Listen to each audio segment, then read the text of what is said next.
কোরআনুল কারীম যে শাফাত করবেন এটা জানেন না। কোরআন কারীম কি করবে? শাফাত করবে। কোরআন শাফাত করবে ইমানদারের কবরের মধ্যে। কোথায়? কবরের ভিতরে কোরআন শাফাত করবে। আমার নবী বলতেছেন কবরের ভেতরে কোরআন থাকবে, যখন মাটি যখন আসতে যাবে কোরআন দাঁড়িয়ে যাবে। সুবহানাল্লাহ। আরেকটু জোরে বলেন। কবরের ভিতরে 4টা জিনিস যাবে, এর ভিতরে কোরআন একটা, এর ভিতরে নামাজ একটা, এর ভিতরে সাদাকা একটা। আল্লাহু আকবার বলেন। কোরআন দাঁড়িয়ে যাবে কবরের ভিতরে। বলে যে এদিকে আসিও না, কোরআনের সাথে মাটির সাথে কথা বলা হবে। কি জন্য আসবো না? বলে যে দুনিয়ার জমিনে বান্দা, আল্লাহর বান্দা, আমি কোরআন পড়তে পারো বা না পারো, শীতলপুর দরবার শরীফে কোরআনুল কারীমের খতম তারাবিতে উপস্থিত হয়েছিল। সুবহানাল্লাহ জোরে বলেন। পড়তে পারি, ব্যস্ততার কারণে পড়তে পারিনি, যতটুকু পড়েছেন আলহামদুলিল্লাহ। আল্লাহ এটা মনে করবেন না আল্লাহ মনে হয় আমাদের উপর নারাজ। আল্লাহ দয়া করেছেন সেজন্য রমজান পেয়েছেন। সুবহানাল্লাহ বলেন। আল্লাহ দয়া করেছেন সেজন্য ইমামের পিছনে, আমাদের হাফেজ সাহেবের পিছনে তারাবি পড়তে পেরেছেন, খতম তারাবি। আপনার সে বহু ডুমরিশ মানুষ পড়তে পারে না, আছে না নেই? কিন্তু আমি তো পড়তে পেরেছি, আলহামদুলিল্লাহ বলেন। আরেকটু জোরে বলেন আলহামদুলিল্লাহ। শুকরান রব্বি, ইয়া রব্বি শুকরান, আলহামদুলিল্লাহ। আমরা তারাবি পড়তে পেরেছি, রমজান রোজা রাখতে পেরেছি, সাহারি খেয়েছি, ইফতার করেছি। আল্লাহ এর চেয়ে শুকরিয়া কি? কোরআনুল কারীম বলবে আল্লাহ কিয়ামতের মাঝে কিছু ব্যক্তিদের উদ্দেশ্যে কোরআন বলবে, আল্লাহ এই ব্যক্তিটা আমারা পড়তে পারে নাই, দুনিয়ার সব ইংরেজি পড়তে পারতো, আইসিটি পড়তে পারতো, সব পড়তে পারতো, হিসাব বিজ্ঞান সব পড়তে পারতো, আল্লাহ কোরআন পড়তে পারতো না।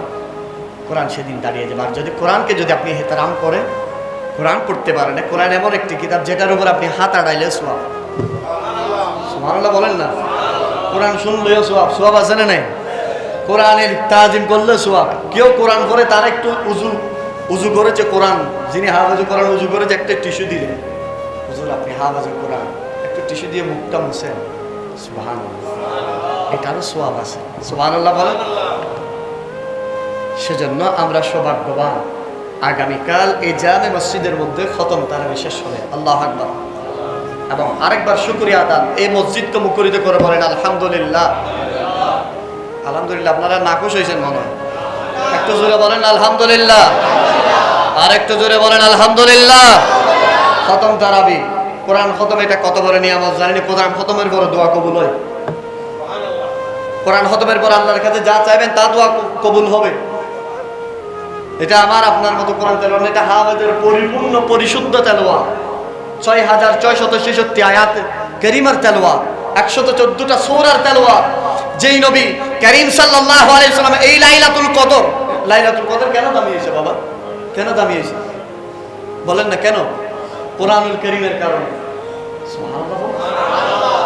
কোরআনুল কারীম নাজিলের কারণে। আল্লাহ যদি এই রাতকে যদি লাইলাতুল কদরে খায়র মিন আলফি শাহর বলে, তো কোরআনের মর্যাদা কেমন হবে? সুবহানাল্লাহ বলেন। কোরআনের কারণে আমরা শ্রেষ্ঠ নবীর উম্মত হয়েছি। কোরআনের কারণে কি হয়েছে? দামি হয়েছে শ্রেষ্ঠ নবীর উম্মত। শ্রেষ্ঠত্বের 4টা মুকুট আছে, এগুলো আবার লম্বা হয়ে যাবে। তাহলে এই কোরআনের মহত্ব তাৎপর্য বোঝার দরকার আছে না নেই? আল্লাহ আমাদেরকে কোরআন যেন আমরা বুঝতে পারি তৌফিক দান করুক। আমিন বলেন। আরেকটু জোরে বলেন আমিন।